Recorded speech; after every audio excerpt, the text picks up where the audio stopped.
we've been doing for decades. We've got the military, we've got the presidency, we've got all this stuff. So now we're just gonna, we don't even care. We're gonna go mask down. No, mask down. You needed your mask up.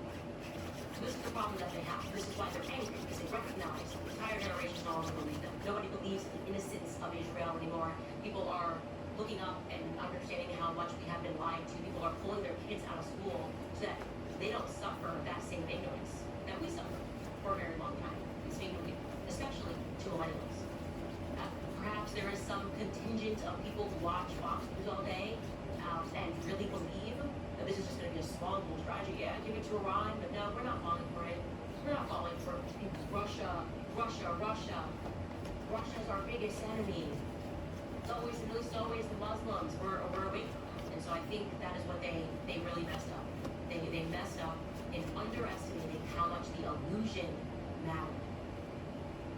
Anyway, Curious Joel writes, JFK and Charlie Kirk's assassinations were examples of domestic regime change. I include CK because Turning Point USA was a military organization operating on behalf of the United States and Philadelphia. Maybe we wouldn't be so fond of regime change wars if we fully knew that it happened to us too. I mean, the fact that they were, when they sent me that cease and desist, they wrote, were saying that Turning Point is militarily got infiltrated. Everybody's in the military. I'm sorry, I pointed out the background of all these pastors at Turning Point Faith and Erica's mother. It seems like a lot of military people arrived very quickly. That's all I'm saying. Sorry for noticing. TJ Kirk writes, thank you for highlighting the fact that many of us need thousands of dollars to give send those that Erica can stay at home with her babies.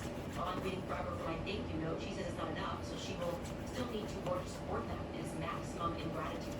Yeah, it is maximum ingratitude. I could have gone over and over in terms of how much money was given to her. I think someone pointed out that I even missed that Elon Musk donated money to them.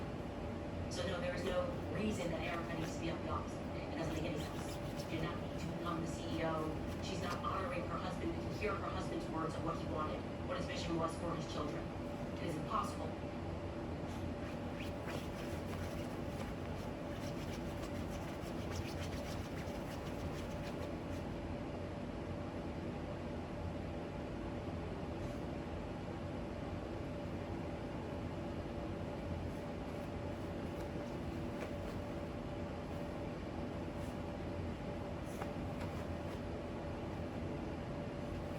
Carried out some of the most powerful and complex military strikes and maneuvers the world has ever seen. You add that up to all of the other things, Midnight Hammer, getting rid of the nuclear threat from Iran, which was a big moment in history, in my opinion, and the great success we've had in Venezuela and all other places. Every place we've gone, we've had tremendous success. But while we're doing all of these things, we're achieving major strides toward completing our military objective. And some people could say they're pretty well complete. We've wiped every single force in Iran out very completely. Most of Iran's naval power has been sunk. It's on the bottom of the sea. It's almost 50 ships. I was just notified it's 51 ships. I didn't know they had that many. Didn't last very long. These are fighting vessels. They're meant to fight, but they're not meant to fight against us. We continue to target Iran's drone and missile capabilities. Their drones are way down. Their drone manufacturing has been hit starting today. We know all of the places they're manufacturing the drones and they're being hit one after another. Their missile capabilities down to about 10%, maybe less. We're also hitting when they make missiles and when they deliver missiles. We've struck over 5,000 targets to date, some of them very major targets, and we've left some of the most important targets for later in case we need to do it. If we hit them, it's going to take many years for them to be rebuilt, having to do with electricity production and many other things. So we're not looking to do that if we don't have to. But they're the kind of things that are very easy to hit, but very devastating if they are hit. We are waiting to see what happens before we hit them.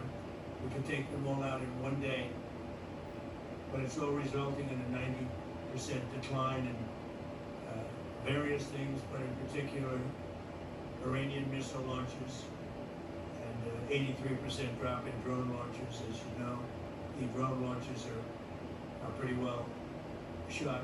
Over 90% decline in the Iranian missile launchers, which is very hard to reproduce and very hard to get.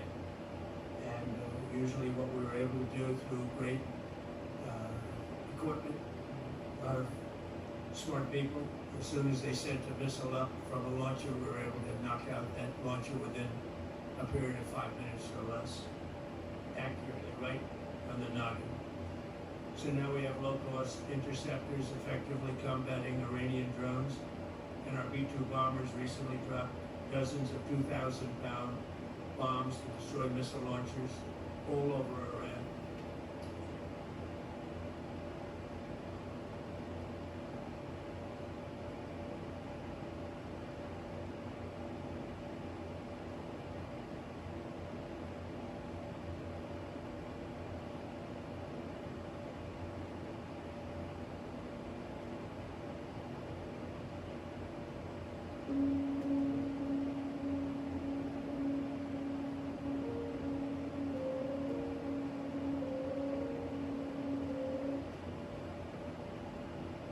That shouldn't have existed. In 1743,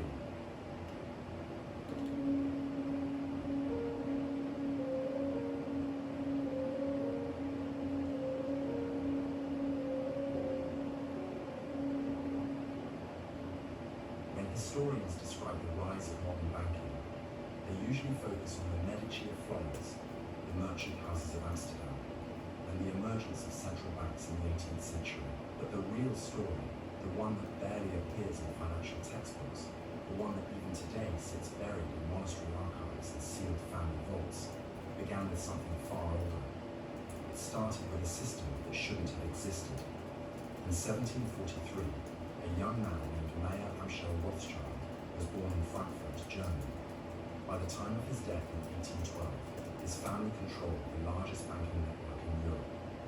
The official story is that he built this empire from nothing, a poor Jewish merchant who became a financial genius. But the documents tell a different story. Rothschild didn't build a banking system. He took over one that already existed, a system that spanned from Portugal to China, a system with branches in cities that weren't supposed to have sophisticated finance, a system whose records predate the supposed invention of modern banking by centuries, the Tartarian banking network. And when the takeover was complete, every trace of the original system was erased from history. The first evidence comes from the architecture itself. In cities across Europe and Asia, buildings that are now identified as banks, courthouses, and government offices share distinctive features. Ornate facades with specific symbolic elements, pillars, domes, and geometric patterns that repeat across cultures and continents. Interior layouts that are remarkably similar, despite being in different countries with different architectural traditions. Basement vaults that extend far deeper than the building's official construction dates would suggest. And most significantly, buildings that local histories claim were constructed in the 1800s, but which appear in paintings and maps from centuries earlier.